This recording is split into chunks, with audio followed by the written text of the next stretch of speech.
Thorn with its new catalyst in combination with necrotic grips is actually absolutely ridiculous right now. We've had a series of buffs to exotic primaries, hand cannons, and now Thorn specifically has been buffed, which have all led to this scenario where Thorn is now a top tier weapon for PvE, regardless of whether you're playing dungeons, raids, or even legend or master content. Combined with necrotic grips, the sheer amount of poison damage you spread makes it an absolute monster exotic combination on any Warlock subclass. But today I'm bringing you a Strand Warlock build that really captures the true power of this exotic combination. Before I get into the build, I wanted to quickly go over why Thorn is such a potent weapon now in PvE. In Season of the Wish, whereby now picking up remnants can overflow the magazine up to 40 rounds, you can actually be in situations where you never need to reload Thorn if you keep killing adds and keep picking up those remnants. Previously, Osteostrigger used to be the go-to weapon for never needing to reload and to spread that poison, but they actually nerfed the damage Osteostrigger did in combination with necrotic grips. But Thorn's poison damage once you pick up that remnant is actually wild. It absolutely shreds orange bars and even mini bosses because hand cannons got a massive buff in PvE last season. As you can see here, Thorn poison damage at base hits for 807 a tick on call.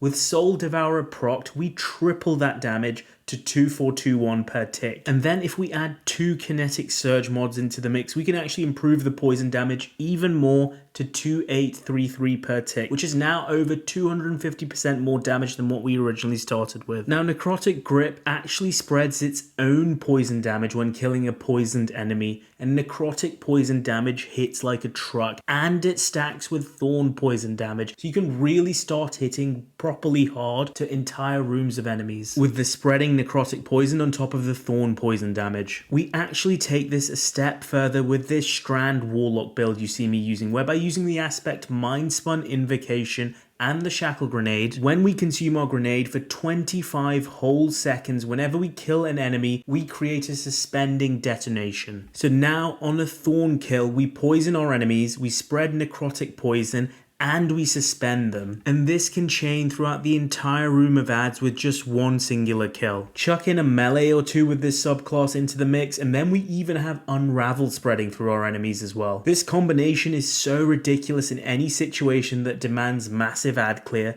It's hands down the best add clear build I've ever used. But with the recent buff to hand cannons, and now with this buff to Thorn allowing the magazine to overflow to 40, you can seriously use Thorn as an incredible primary DPS weapon to nuke those stronger enemies like champions, mini bosses, and even bosses. And the crazy thing about all of this is that all the poison damage you inflict from Thorn counts as primary damage, so you get your super back so quickly with this build, it's actually absurd. And then we also managed to get Woven Mail with this build, so there's a very good level of survivability as Woven Mail provides 45% damage resist in PvE. So breaking down the rest of the subclass, we're running Healing Rift, Burst Glide, the regular Strand Melee, and Shackle Grenade as discussed before. As I said, the core aspect is Mind Spun Invocation, and then the other aspect is Weaver's Call, whereby whenever you cast a rift, you can summon Threadlings which track enemies and explode on them. For our fragments, I'm running Thread of Mind. As with this build, we're constantly suspending enemies, so this refunds our Healing Rift really fast, which not only provides more survivability, but also generates more Threadlings. Thread of Continuity to make our suspend last longer. Thread of Generation, whereby any damage, including the poison, causes us to regenerate our Shackle Grenade, which we need every 25 seconds to trigger Mind Spun Invocation again. And then finally Thread of Warding, so that we can get a 60% damage resist whenever we pick up an Orb of Power, thanks to the Woven Mail buff. For our mods, it's important we generate lots of Orbs of Power, not only to fuel our kinetic surges, but to gain Woven Mail and to gain our grenade energy back. On my helmet, I have one Kinetic Siphon along with Heavy Ammo Finder and Heavy Ammo Scout. On my gloves, I actually tried a variety of options here. Grenade Kickstart for me for this build is a no-go because it drains armor charge, so you don't have that extra damage from kinetic surges. Also, Grenade Kickstart got nerfed in the amount of grenade energy it actually gives to you, so I don't think it's worth the trade-off anymore. So I actually ended up going with 2 sets of Impact Induction to gain more grenade energy when we cause damage with our melee, and 1 Focusing Strike so we also gain class ability when we cause damage with our melee. On your chest piece, run the resistances relevant to your activity, Then on your boots, run 2 kinetic surges for that damage boost,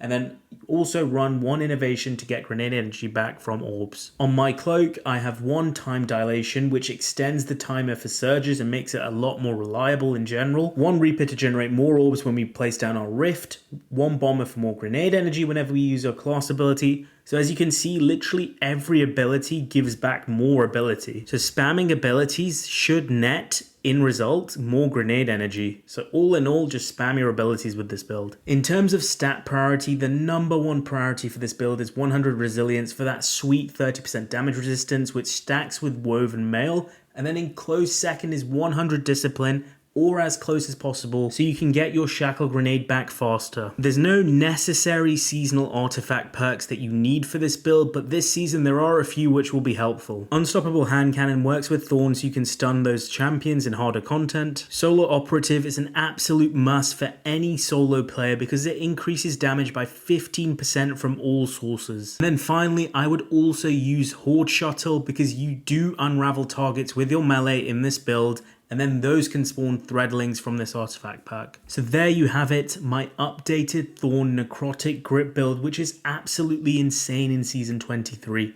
Constant suspends, constant poison damage that spreads everywhere. This used to be the build to take into content where you wanted to switch off and keep spamming your attack button without reloading. But with all the buffs to hand cannons and Thorn, it's now a serious contender in any form of content. If you enjoyed what I talked about today, remember to smash the like button and subscribe to the channel for more Destiny videos, both PvE and PvP. I'm Mr. Ronnet, and that's it for today. Peace out, guys.